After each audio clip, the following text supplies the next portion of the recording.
possible consequential confession from Wade Wilson seen here. He is the person of interest in the deaths of two women in Cape Coral, Christine Melton and Diane Ruiz.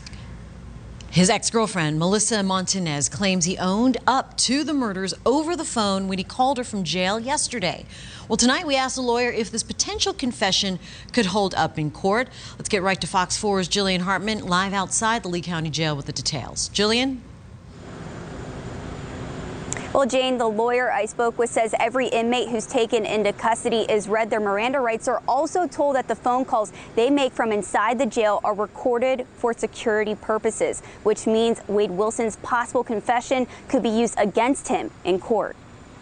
He admitted over the phone to me that he killed both of those women. Tonight, I asked lawyer Mike Chinopoulos if that potential bombshell admission could be used in court. I believe that there is no legal reason to stop them from using it in the courtroom. He says every inmate, including Wade Wilson, is told their phone conversations are recorded. And that is the very reason the conversation will get in, because he knew it was recorded. He had no expectation of privacy. He says in his experience, a full confession over a recorded line is rare. It's not often that people do that. Their lawyers tell them not to do that. Hey, that's a recorded line. Don't even tell me stuff over that line. Another ex-girlfriend, Kelly Matthews, tells us Wilson confessed to the murders to his dad as well. If the tape-recorded conversation is true and admissible, and then that leads to the admissibility of the father's statement, I think it's very powerful and damning evidence that would be nearly impossible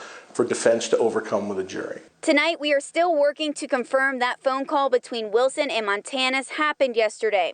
At this time, the state attorney's office says they can't give confirmation because it's still an active case. Now, if that phone conversation is true, Chinopoulos says it gives the state a reasonable basis to charge Wilson for the deaths of Diane Ruiz and Christine Melton. So I asked him, when could we see those potential charges upgraded? I think they're taking this time to build their case. I think they're going slowly, not because they're trying to delay, but because they're trying to put their case together in such a way as to maximize the possibility of success.